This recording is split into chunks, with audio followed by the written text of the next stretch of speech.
what brought me to Jago Homes in this 4200 subdivision.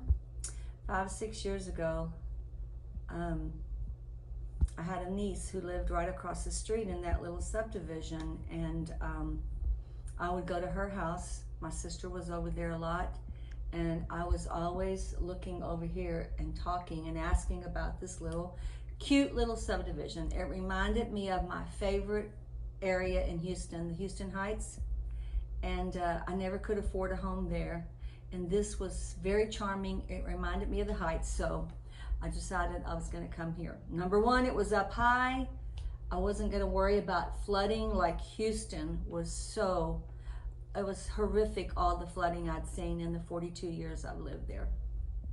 Okay, so my favorite part about the construction of the home was in November of 2020, I signed the contract, and that Thanksgiving I came back to Owensboro, and two sisters and I met with Joanne and picked out everything in a matter of 3 hours or more.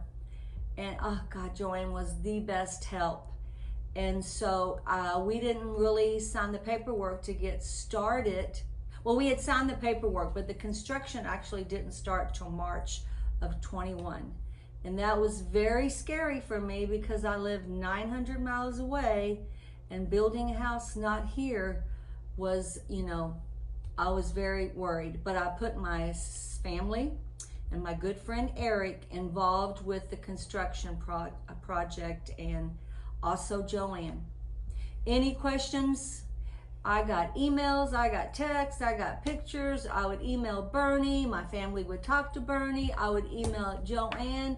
Joanne would get me an answer immediately, and if she couldn't, she would find out. Anyway, and so I did come home when the house had been framed, the roof on, and the electricity.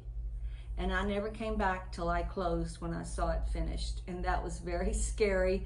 But, and the pictures they all sent me, you know, I was like, I'm not sure, but when I got here and saw it in person, as they all said, it looks better in person than the pictures, and they were right. I wasn't nervous about closing, except I couldn't be here. I was planning on coming a few weeks later to move in my first load of stuff that got moved here in March.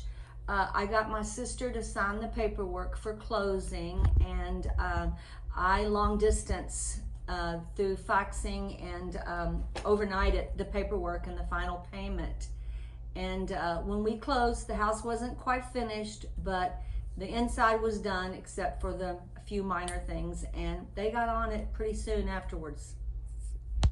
The plan that I chose was the Emery. Number one, it was 1 story. Being that I'm 65 now, I've been living for 16 years, actually 25 years on 2 stories. So I wanted the 1 story. I wanted it small, being that I'm single, and I loved the floor plan. They had to make an exception in the master bath. I wanted a tub in there, so I lost maybe a closet, but that's great. I got my bathtub and I love it. 4200 is the most charming little community. I love that you got neighbors that want to know you. They're going to watch out for you. I love the get-togethers that they're planning on having. Joanne's already had one with hamburgers and hot dogs. We're having one this weekend for the little Christmas get-together. And living in Houston, such a big city, you didn't hardly know your neighbors. I mean, people were just too busy. A lot of these people are retired, and myself, so it's nice to have a family community here, and it's so charming. After I closed, the only thing that really needed to be finished was the yard and the patio and the landscaping, and that has been done before I made my final move to Owensboro. That's all been done. And the issues right now, I mean, I've got Bill coming tomorrow to work on my back door. It doesn't quite lock as easy as it should, and maybe do a little caulking on some crown molding. But other than that, I haven't found any issues. My energy being in the, what do they call the area that's in between the city and the county, I'm with Kinergy, and it is very reasonable compared to what I had in Houston. Very reasonable. And as far as the water and sewer and all that, I think that's pretty comparable to what I was used to. I would definitely recommend Jago Homes, especially this darling little community, as I know there are a few lots left. And oh, definitely to my family and friends. And yes, I would build again, but I won't need to. I'm in this little subdivision that I love, and I hope to, you know, grow old and, you know, die here maybe, you know. If I have to go to a nursing home, I'll give that house to a niece or nephew.